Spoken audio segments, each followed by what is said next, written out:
Como una forma de contribuir a la sana práctica de los deportes, resaltando su protección jurídica, presentamos Deporte al Derecho. Dirige Andrés Charria. Una presentación de La Voz del Derecho.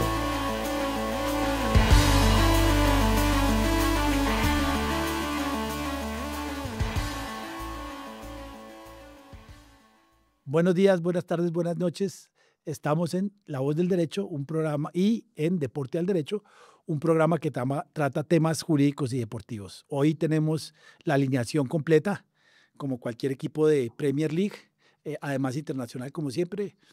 Santiago, Rafa y Andrés desde Medellín, Envigado, Bogotá y La Coruña. La semana pasada, por razones puramente personales, esperemos que ya esté bien, no le hemos preguntado, pero cuando acabe el programa le preguntamos. Rafa no nos pudo acompañar y hablamos un tema un poco friki, dice Rafa. Hoy vamos a hablar de un tema ya bastante más jurídico y es todo lo que está ocurriendo con el régimen de agentes que FIFA implementó desde la final del Mundial de Messi y que ha sido atacado por varios frentes frente a la justicia europea. Rafa, Santiago, buenos días. Hola, ¿qué tal? Buenos días y buenas tardes, buenas noches, depende dónde y cómo nos escuchen. Como decías tradicionalmente en las presentaciones del programa. Pues sí, nada, muy contento de estar de vuelta y para comentar este asunto que está de actualidad, porque en breve tendremos una sentencia más del Tribunal de Justicia de la Unión Europea sobre el reglamento de agentes. Ahora lo que tenemos y comentaremos en este programa es las conclusiones del abogado general, que pueden dar una pista o no, depende, como decimos en mi tierra. ¿Qué tal, Santiago? Así es. ¿Qué tal, Rafa? ¿Qué tal, Andrés? Luis, para todos los oyentes, televidentes, muchas gracias, Rafa.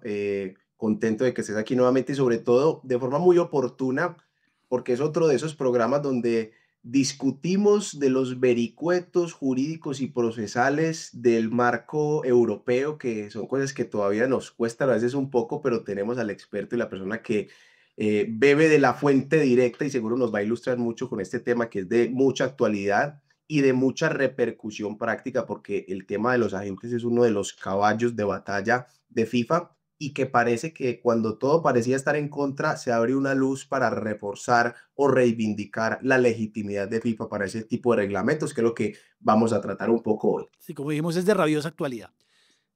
La semana pasada, si no estoy mal, salió un informe del abogado general. Antes, y yo lo tenía así, en la decisión Bosman se hablaba del comisario general, que era Karl Otto Lenz, pero ya no es el comisario. Parece que era un tema de traducción y se habla del abogado general. Pero quiero hablar un poco No, ahí, perdona que te lo aclaro, Andrés.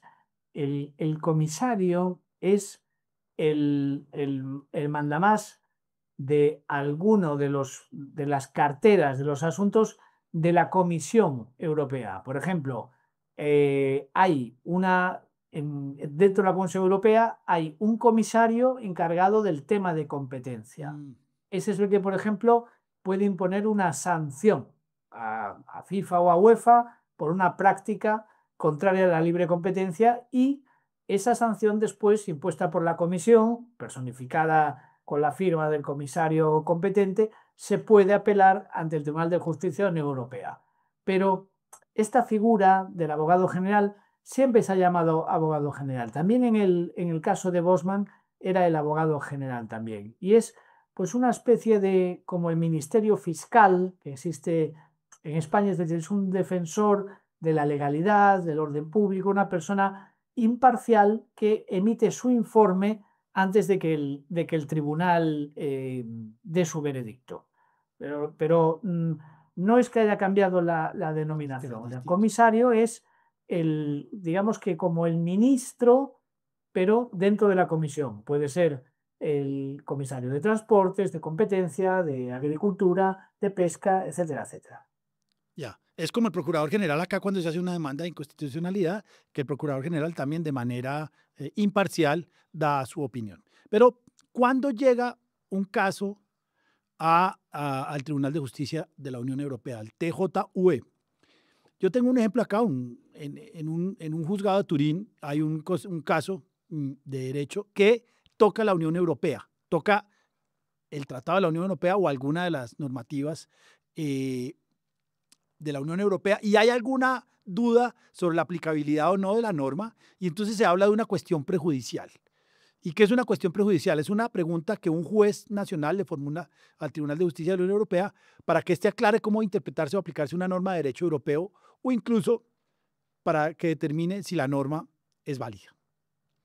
El juez resuelve el caso hasta obtener una respuesta después, es decir, el juez le pregunta y eleva la cuestión prejudicial y resuelve el caso con la decisión que el Tribunal de Justicia Europeo indica. Ese fallo, Rafa, ¿es obligatorio? No, ese fallo No es vinculante. ¿No es vinculante? es el parecer del tribunal, pero no resuelve nunca un caso concreto. Es decir, No. las cuestiones prejudiciales son muy genéricas y abstractas. Es decir, el juez, vamos a suponer que en el litigio principal, como en el caso de Las Yarra, ¿no? El caso de Las Yarra, pues era un tema de una disputa contractual. Entonces, se pedía una indemnización. Se puede plantear una cuestión prejudicial que diga, ¿es compatible con el derecho de la Unión un reglamento prevea esto que puede tener unos efectos sobre una cláusula contractual? Entonces, el tribunal emite su parecer en general, no para el caso concreto, sino diciendo, cualquier reglamento que produzca como efecto esto, sería incompatible, o cualquier cláusula sería incompatible con el derecho de la Unión. Y ya ha respondido. Después le corresponde, y podría incluso, decir, no sería incompatible con el derecho de la Unión en caso de que el juez aprecie que se da cualquiera de estas excepciones, o A, B o C. Entonces después es el juez nacional el que, atendiendo al supuesto concreto y a las pruebas practicadas, va a considerar si la cláusula o el reglamento aplicando ese estándar general es compatible o no con el derecho de la Unión, o bien si se puede acoger a alguna de las excepciones. Es decir, resuelve ya el caso concreto con las pautas generales que le ha dado el tribunal. Como en el caso de la Superliga. Recordaréis, y lo comentamos en el programa, que ambas partes decían que la sentencia del tribunal le había dado la razón. Ambos ganaron. Porque cada uno la podía interpretar a su manera, porque todo dependía de cómo finalmente fuera aplicado al supuesto concreto por el juez nacional. Pero lo que sí que es vinculante es la interpretación de la cuestión general, no su aplicación al caso concreto. Entonces, el juez de instancia se podría separar o podría aplicar de una manera muy personal, digámoslo, y no estoy pensando en mala fe ni nada, pero se podría separar de la línea general del fallo del Tribunal de Justicia.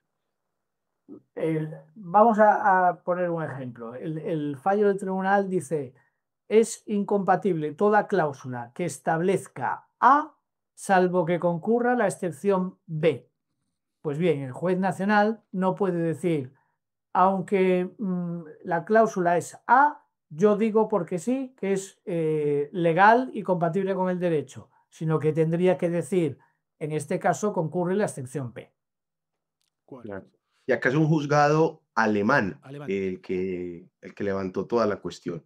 Bueno. Es un juzgado alemán, pero Dortmund. os recuerdo que hay muchísimas demandas en varios países de la Unión, y por lo tanto lo que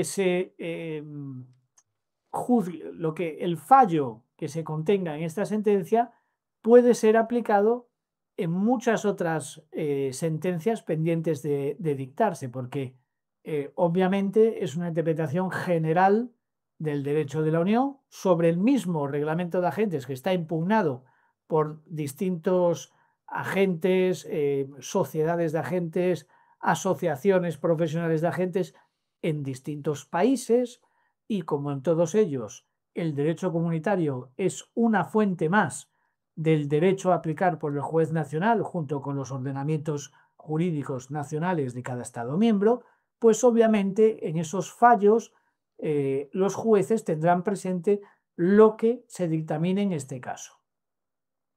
Correcto. Y entonces ahí empezamos a hablar un poco de qué es lo que se está impugnando y qué es lo que, cuál sería el caso. El caso, lo tengo por acá, es caso RRC Sports ante el Tribunal de Justicia Europeo. Pero son 3 o 4 los temas que le molestan a los agentes y que creen ellos que están en contra de las normas del Tratado de la Unión. El primero es la limitación de las comisiones, que es lo que más les duele.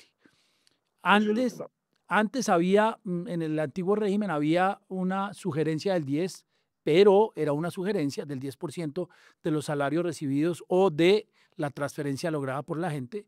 Ahora dicen que es máximo el 3 cuando el agente representa solo al jugador y el 6 en caso de doble representación. También se está muy en desacuerdo con la obligatoriedad de las licencias y de los exámenes. El tercero es las restricciones a la representación múltiple. No es posible bajo el nuevo reglamento, y ya lo hablamos acá, que un agente represente a las 3 partes. Antiguo club, nuevo club y jugador. Tienen otro nombre que no me acuerdo cuál es.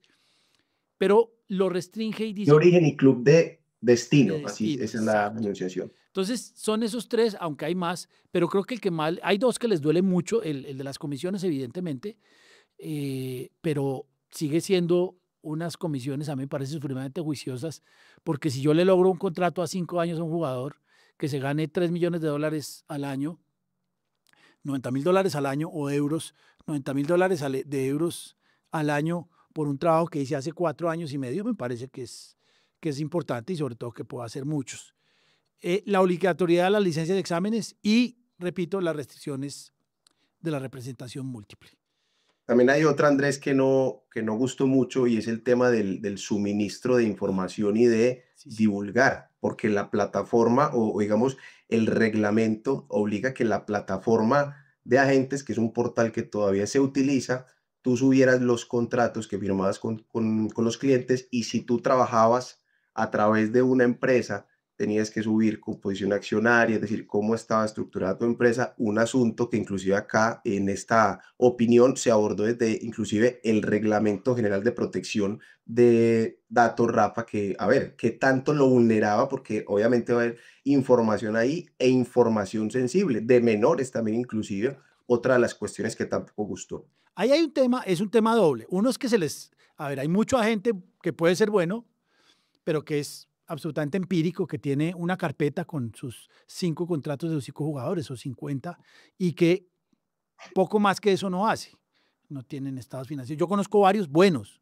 No tienen estados financieros, no tienen un despacho, que no es necesario hoy en día con la virtualidad y todo eso, pero que realmente funcionan, como decimos en Colombia, como una tienda de barrio, pero menos que una tienda de barrio. Y FIFA los está llamando al orden y los está llamando a reportar información de manera permanente y de manera importante. Eso hace que la gente ya tenga 2 campos de trabajo. Uno, su labor primigenia, que es buscar clubes para sus jugadores, para sus clubes, para sus transferencias. Pero el otro que yo lo veo como una oportunidad de trabajo para alguien, es manejar todo el tema de información, que obviamente le molesta a la gente por 2 razones, nuevamente. Una, porque descubren sus fuentes de ingresos que pueden ser muy altas y en países como Colombia puede ser peligrosa. Y la otra es porque les toca trabajar muchísimo más en temas administrativos, en papelería. Vamos a ver. Pero además, ¿os acordáis que hubo hace bastantes años, yo creo que al menos 10, hubo una filtración masiva de datos de agentes y de clubes? Coincidió en el tiempo con todo el tema de Wikileaks y etcétera, y también se habían revelado, yo recuerdo por ejemplo que se había hecho público el contrato de Jackson Martínez, creo que con el Atlético de Madrid o con el Oporto, no estoy Con el seguro. Atlético de Madrid. Y eso había sido porque se habían hackeado, pues creo que los archivos de, si no estoy equivocado, de la agencia de Jorge Méndez, ¿no?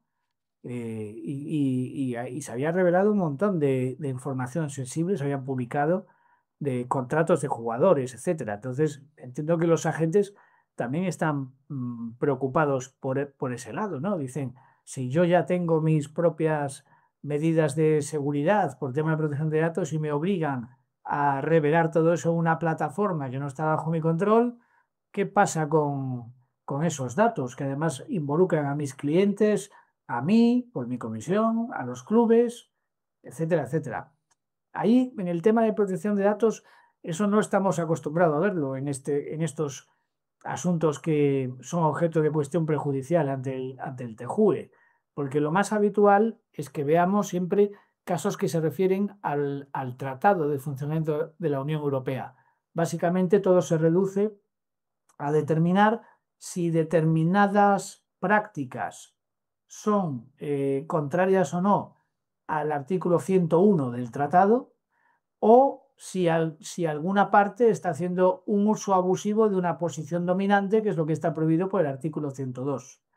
El Reglamento General de Protección de Datos, en cambio, es una norma que está jerárquicamente muy por debajo del tratado, pero los reglamentos de la Unión Europea tienen el valor de una disposición de rango legal en los Estados miembros, son de directa aplicación. A diferencia de las directivas comunitarias, que son normas que persiguen unos objetivos y que obligan a los Estados a adaptar sus regulaciones internas en un plazo determinado para regular, pero siguiendo el marco fijado por la directiva, el reglamento, en cambio, es de aplicación directa. Y este reglamento se aprobó en el año 2016 y, por ejemplo, la legislación española de protección de datos se tuvo que modificar, era una ley que ya venía del año 99 y ahora tenemos otra ley del año 2018 que se adapta a lo que es las normas imperativas de este Reglamento General de Protección de Datos. Simplemente ese apunte para dejar señalado eso, que en este caso aparece ese intruso que es la protección de datos, que es algo que no estamos acostumbrados en este tipo de asuntos, que se suelen limitar únicamente a su análisis desde el prisma de la libre competencia. El Tratado de la Unión. El Tratado de Funcionamiento de la Unión Europea. Muy bien. Entonces, hay un caso, sube, el abogado general dicta un informe que no obliga al TJUE, pero que es una muy buena guía. Los abogados generales son tipos importantes. Por acá tenía el abogado general es un miembro del Tribunal de Justicia de la Unión Europea, que no participa en la deliberación ni la votación de las sentencias, pero es nombrado de común acuerdo por los gobiernos de los Estados miembros tras consultas con el comité encargado de evaluar a los candidatos. Y su mandato es de 6 años y renovable, y actualmente, y puedo estar equivocado, a veces internet falla, hay 11 abogados generales. Este es un rumano, no me acuerdo cómo se llama el nombre, pero... ¿Cómo? Nicolás Emilio. Emilio. Ah, es Emilio. Sí, es como Emilio. Yo me acordé porque los Emilios empiezan a tocar fuertemente el derecho de FIFA. Y yo tengo la primera observación que tengo, que no es del fallo, pero que me parece que es interesante, es que para los agentes, para mí me parece que los agentes deberían montarse en el transporte del régimen de agentes. Claro, es incómodo, pero tiene una ventaja, y es que le soluciona los conflictos vía FIFA, que son más fáciles y son más eficientes que ir a un juzgado laboral. Se logra, un juzgado laboral, no un juzgado ordinario. En este caso sería civil o mercantil. Claro. Yo me montaría en eso. Esa es una de las cuestiones más críticas, Andrés, inclusive para los asesores jurídicos, realmente de la gran o al menos para mí, la mayor incertidumbre en esos contratos es, venga, ¿dónde vamos a resolver estas controversias? Si vamos a la justicia ordinaria, si ir al TAS, hay mucha gente que es feliz poniendo el TAS sin tener noción de los gastos, puede salir más caro ir al TAS, o un arbitraje nacional que no sé si va a tener ese conocimiento, ¿dónde voy a ejecutar ese laudo? Porque también hay que pensar, venga, yo tengo un fallo, pero ¿cómo lo puedo monetizar? Eso es lo grande. Esto sí lo resuelve FIFA, y es una de las grandes cosas que sí soluciona, de las grandes brechas. Para mí eso es fundamental. Es decir, sí, me toca trabajar mucho. Sí, me toca revelar alguna información que no es la más adecuada. Sí, de pronto voy a ganar menos, pero sí, voy a cobrar. Es que yo creo que tal vez la relación, ¿cómo es que dicen ahora las personas? La relación más tóxica es la de un agente, Sí, con quien sea, tal cual. con jugador, con club. Es una relación eh, que es incómoda, pero es necesaria. Yo creo que un buen agente conoce el mercado y eso ayuda. Pero sigamos que creo que Rafa nos tiene el conocimiento. ¿Qué dijo el abogado general? Porque ahí es donde queremos llegar. ¿Y por qué FIFA está tan satisfecha con el fallo? Sí, el abogado general ha venido a decir que el reglamento no es necesariamente incompatible con el derecho de la Unión, como sostendrían muchos de los demandantes en los distintos estados, porque podría estar justificado por razones deportivas legítimas y proporcionadas. Al final, lo que hace un poco el abogado general es someter el reglamento al test Meca-Medina. Meca-Medina fue un caso que se resolvió en el TJUE, que era un caso de dopaje que afectaba a dos nadadores, Sí, señor. David Meca y Igor Medina. Sí, sí. Y lo que se planteó en ese caso fue si la excepción deportiva justificaba todo. Y lo que dijo el caso, la sentencia de Meca Medina es cualquier decisión deportiva que tenga una implicación económica, como en este caso suspender temporalmente a unos nadadores profesionales que perciben unas retribuciones por el ejercicio de su actividad, está sometido de entrada al derecho de la Unión y, por lo tanto, para juzgar si la normativa es o no ajustada a ese derecho, no se puede aplicar una excepción deportiva general que deje fuera del análisis a cualquier regla deportiva de no ser sometida a su compatibilidad con las reglas de la libre competencia, sino que deberá serlo si pasa el test de que resulte una norma que tenga una justificación objetiva, razonable, legítima y proporcionada con el fin que persigue. Y lo que dice el abogado general es que, a su juicio, todos los aspectos controvertidos del reglamento de agentes podrían pasar ese test. Y por eso es que FIFA se congratula de que aparentemente el abogado general se alinee con la legalidad del reglamento. Ahora bien, y es el último apunte que hago al respecto. En un porcentaje altísimo de casos, como bien has dicho, Andrés, el tribunal sigue el mismo sentido en la sentencia que el informe del abogado general. Pero en los casos deportivos y en los más recientes, yo creo que el porcentaje de separación del tribunal respecto al informe del abogado general está muy por encima de la media del seguimiento de esos informes. Y el último caso que tuvimos fue el de la Superliga, en el que el informe del abogado general se alineaba con FIFA y UEFA y, sin embargo, el tribunal se apartó del informe del abogado general.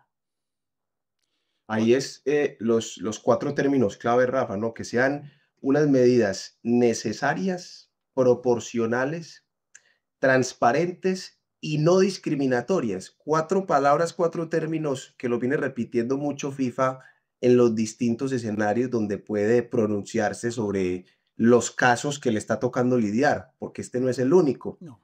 Y evidentemente, pues es una posición favorable, entendiendo que es que este reglamento FIFA lo tuvo que suspender. Claro, lo que motivó el litigio, lo que originó esa medida del juzgado en Dortmund, Alemania, fue una medida cautelar de suspensión de prácticamente todo el reglamento, salvo la obligatoriedad de las licencias, que eso sigue, y por eso el 18 de junio tenemos nuevamente examen, eso es lo único que se está cumpliendo, pero de resto todo lo que comentaba Andrés, límites a los honorarios, quién paga, porque también establecido un principio de el cliente paga, cuando la práctica, por lo menos de los jugadores, es que el club te pague la comisión como agente si representas al jugador, todo lo de la información, Todos esos principios no se están aplicando y FIFA que dijo, como yo no puedo, como yo no gobierno solamente para Europa, en aras de la ecuanimidad, de la igualdad, entonces el 30 de diciembre del 2023, me acuerdo bien de esa fecha, dijo, lo suspendo en todo el mundo. Entonces, obviamente reivindica porque estamos también en una coyuntura, por temas que hemos hablado en otros programas, donde se está cuestionando mucho la legitimidad de FIFA para poder regular y entrar a establecer ciertos principios que terminan implicando restricciones para temas laborales, para muchas otras situaciones. Ahora, también hay que entender que, por ejemplo, no sé ustedes cómo lo ven, pero yo creo que desde ya aquí ya hay un lunar, porque Rafa lo comentaba, hay varias impugnaciones en muchas jurisdicciones, en muchas partes.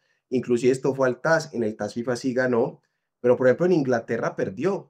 En Inglaterra y ya hubo decisión de fondo de Inglaterra que no se ve cobijada por estos principios dado el hard Brexit. Allá ya se analizó el reglamento de fondo y se tornó inaplicable. Digo, esto no es compatible con los principios de acá. E Inglaterra no es cualquier mercado, es el mercado, inclusive por las estadísticas y por los datos que entrega FIFA anualmente, es el mercado que más le paga a los agentes en términos económicos. Entonces, perder ya esa jurisdicción, creo que ya tiene un lunar.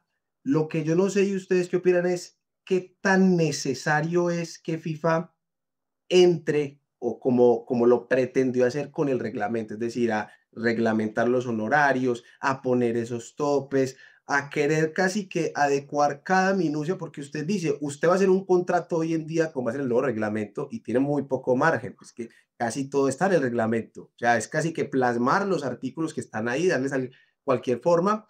Yo no sé qué tan necesario sea eso, qué tanto FIFA se pueda ahorrar de pronto los problemas. Uno entiende la transparencia, entiende que quieran evitar abusos, que quieran evitar malas prácticas muy dadas en este gremio, pero a pesar de eso creo que FIFA sí debe replantearse y ver hasta dónde puede llegar, a qué límites ellos mismos se pueden imponer a la hora de legislar. No sé cómo lo ven ustedes ahí. A ver, yo lo que pasa es que creo que es un mercado y los actores en ese mercado son bastante informales. El primo de un jugador que le fue bien con el jugador porque no porque sea buena gente, sino porque su primo es muy bueno. De buenas a primeras acaba siendo el gran agente o un vendedor de pizzas. No tengo nada contra las personas y me parece mucho más valioso a que un abogado con grandes formaciones sea un agente, pero hay muchísima informalidad. Cuando uno va a los clubes en enero o en junio, ve una cantidad de personas sentadas esperando a que les den dinero porque trajeron un jugador, sin mayor causa, sino que yo traje al jugador y es mi jugador. Y me parece que hay un problema importante. Otro problema importante, ya lo dijimos acá, es que es un asunto terriblemente conflictivo donde las partes no cumplen. El principio de pacta sunt servanda en los contratos de agente es el menos respetado. Cada cual trata de cumplir cuando empieza la relación. Claro, cuando yo le consigo el club al jugador, es muy interesante, pero después, en la medida que el jugador y el agente poco se ven, empieza a flaquear. A mí me gusta que sea así de estricto porque, repito, lo que he visto y lo que conozco en los clubes me parece que no les sirve al fútbol. Me parece que aparece una cantidad de gente extraña que no sé qué tan bien hagan su labor, pero que tienen, ese es mi jugador. Y la pregunta con Inglaterra es, bueno, pero si hay un conflicto entre un agente inglés y un club español, no sé cómo sería para ir a FIFA, pero eso no lo sé y no lo he leído, tengo que confesarlo.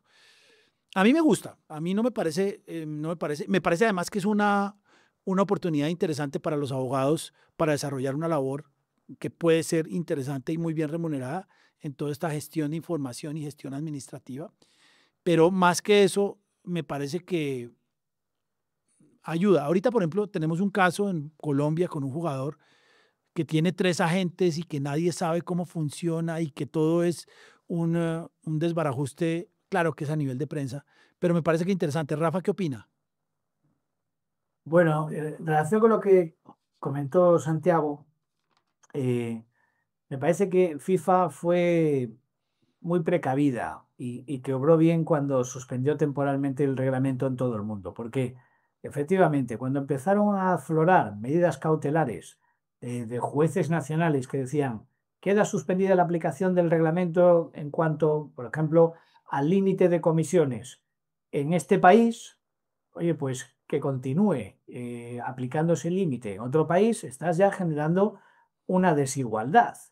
Y si por cualquier razón, sobre todo si hablamos en relación con dos Estados miembros de la Unión Europea, finalmente se llegase a resolver que es contrario a la libre competencia en todo el territorio de la Unión Europea, aquellos agentes en los que se hubiese seguido aplicando el reglamento y que no hubiesen podido cobrar más comisión de la que desearían por culpa de la aplicación del reglamento, podrían estar en disposición de reclamar unos perjuicios a FIFA. Entonces creo que la decisión de suspender temporalmente los artículos impugnados en todo el mundo fue una decisión prudente y correcta en este caso.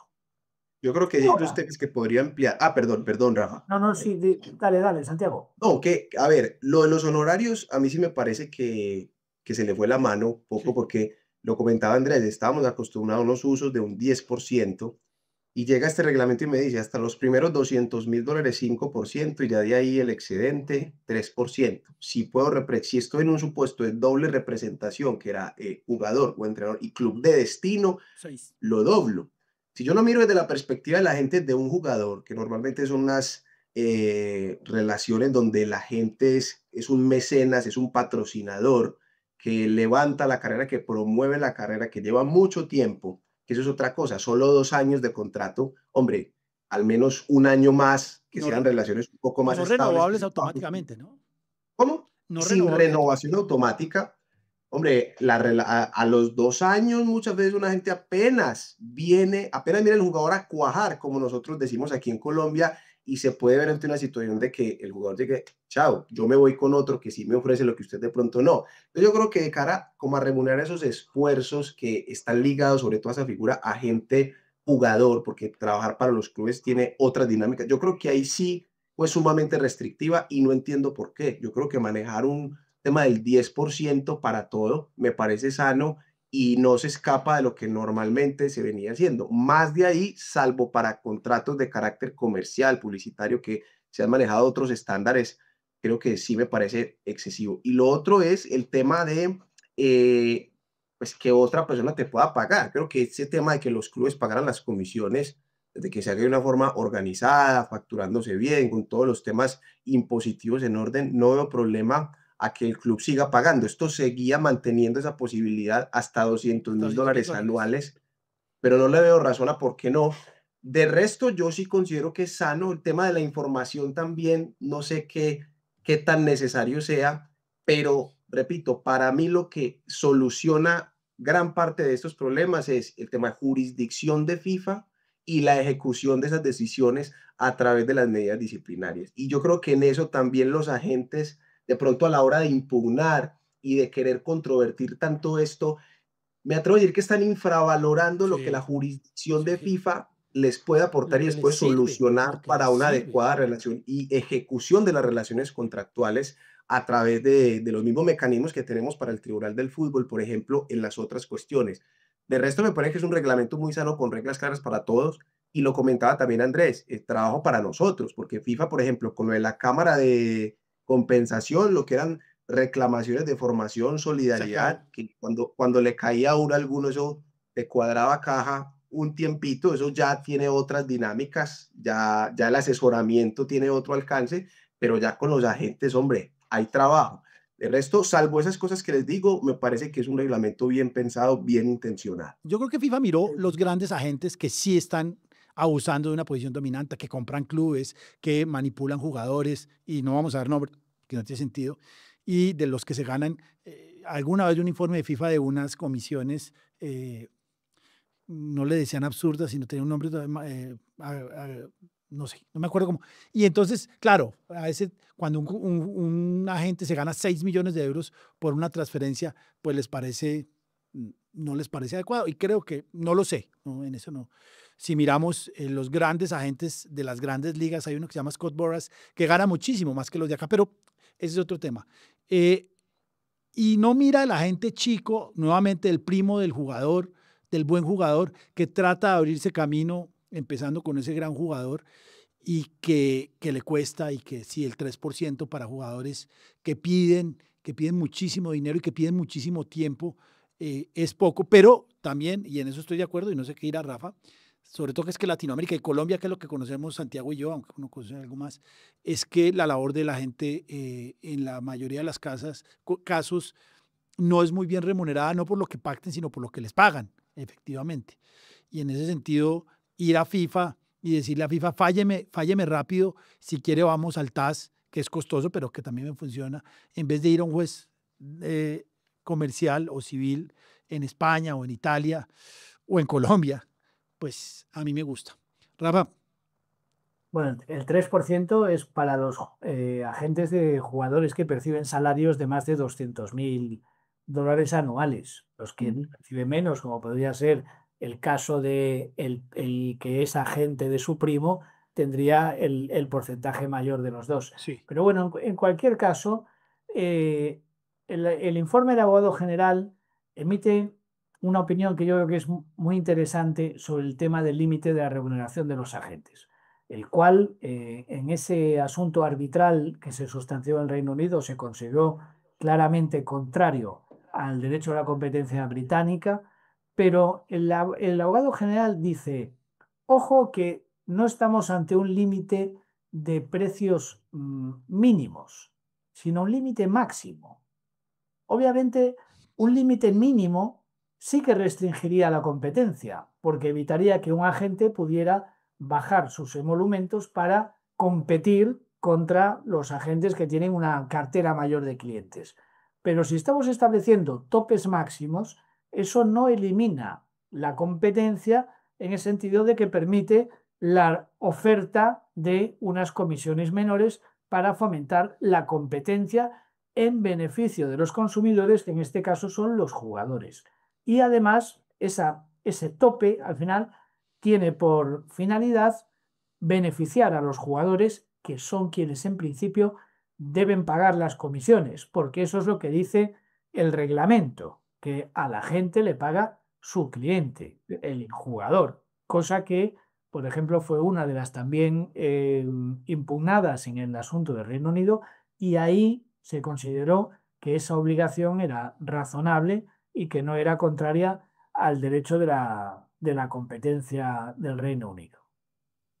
Yo creo que FIFA defiende poderosamente a los jugadores. Entiende que el jugador, como lo hace en el reglamento del Estatuto de Transferencia de Jugadores, entiende que el jugador es la parte débil, conoce muy bien a los actores del fútbol, a tal punto que le pide el favor a los clubes que paguen, que cumplan con sus obligaciones, es decir, conoce el estado de la cuestión y la poca práctica que tienen los clubes y seguramente los agentes de pagar, a tal punto que, repito, lo vuelve una norma, se le pide al favor a los clubes que paguen. Y me parece que la idea es proteger al jugador, que no lo cosifiquen, que no haya agentes con 60 o más jugadores que los va ubicando como si fuera un álbum de Panini. Y me parece sano. Vamos a ver qué pasa.